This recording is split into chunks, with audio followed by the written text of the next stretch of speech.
Olá pessoal, bem-vindos ao canal Fatos Curiosos. E hoje temos um assunto muito interessante de uma estratégia de guerra que acho que todos nós já ouvimos falar, né?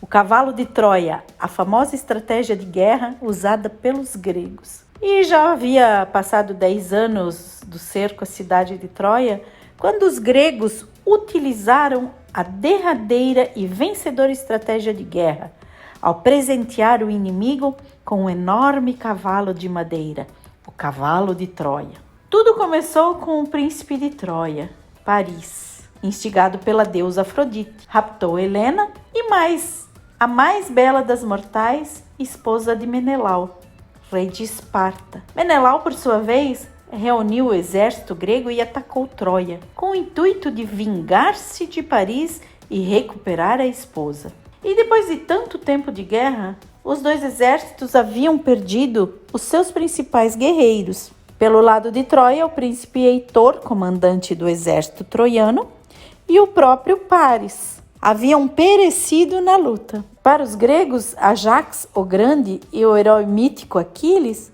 estavam mortos. Mesmo assim, as batalhas continuavam e Odisseu, com a ajuda da deusa da sabedoria Atena, criou a armadilha que daria um fim à guerra. A estratégia. Troia era cercada por grandes muralhas que a protegiam e impediam a entrada dos inimigos.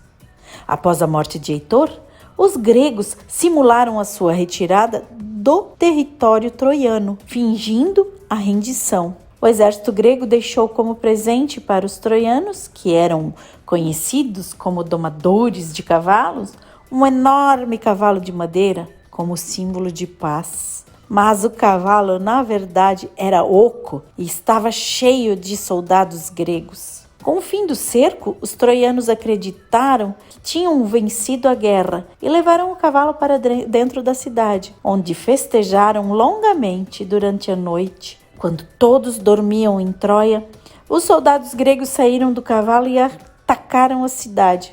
O resto do exército, que estava escondido na ilha de Tênedos, se juntou ao grupo de soldados para finalizar o saque. Apesar dos acontecimentos da Guerra de Troia terem sido narrados na Ilíade, a estratégia final nunca chega a ser mencionada, pois esse poema de Homero se encerra no momento do funeral de Heitor.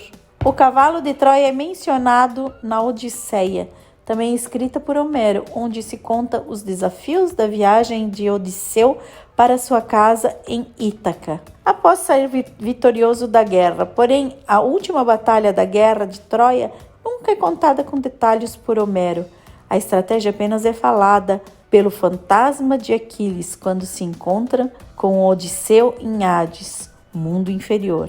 Também é mencionada por Menelau conversando com Helena, já de volta a Esparta. Eu que viajei muito e cheguei a conhecer muitos heróis, nunca meus olhos viram alguém como Odisseu. Que perseverança e que coragem ele mostrou dentro do cavalo de madeira, onde estavam todos os mais bravos dos argivos, esperando para levar a morte e a destruição aos troianos. A estratégia só é contada séculos mais tarde por Virgílio em sua obra Eneida. No poema é contada a história de Enéas, um troiano que se salva durante a batalha do cavalo de Troia e posteriormente se torna o fundador da cidade de Roma. Os poetas arcaicos Arctino e Lesques também falaram do cavalo e suas obras, o Saque de Troia e Pequena Ilíada. Respectivamente, porém, os originais dessas obras se perderam e não existem registros dos seus escritos. Muitos outros autores inspiraram-se nos versos de Homero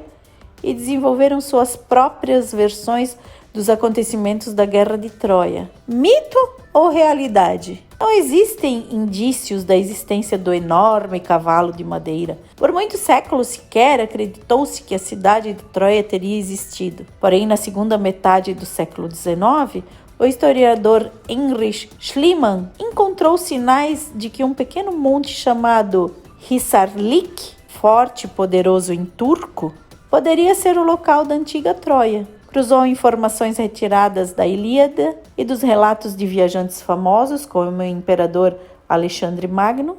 E após as escavações foi encontrado um caminho com 9 cidades nomeadas de Troia 1 a 9. Na cidade de Troia 6 foi encontrada uma fortificação onde provavelmente aconteceu a guerra. Schliemann havia encontrado o palco da Guerra de Troia. São pouquíssimas as evidências sobre os vários eventos relatados nos versos de Homero. Não se sabe de verdade como a guerra foi terminada. Uma das teorias diz que pode ter ocorrido um terremoto que danificou as muralhas da fortificação e permitiu a entrada dos soldados. Mas uma coisa não se pode negar: a versão mítica com o cavalo de Troia é bem mais popular e inspiradora. Nas artes e na guerra, para a historiadora Margarida Maria Carvalho, ele foi um símbolo de guerra importante para os gregos, a quem se refira a ele como o primeiro tanque de guerra da humanidade. Se gostou do nosso conteúdo, dá um like, compartilha, ativa o sininho para as novas notificações e se inscreve no canal. Em breve, Fatos Curiosos voltará.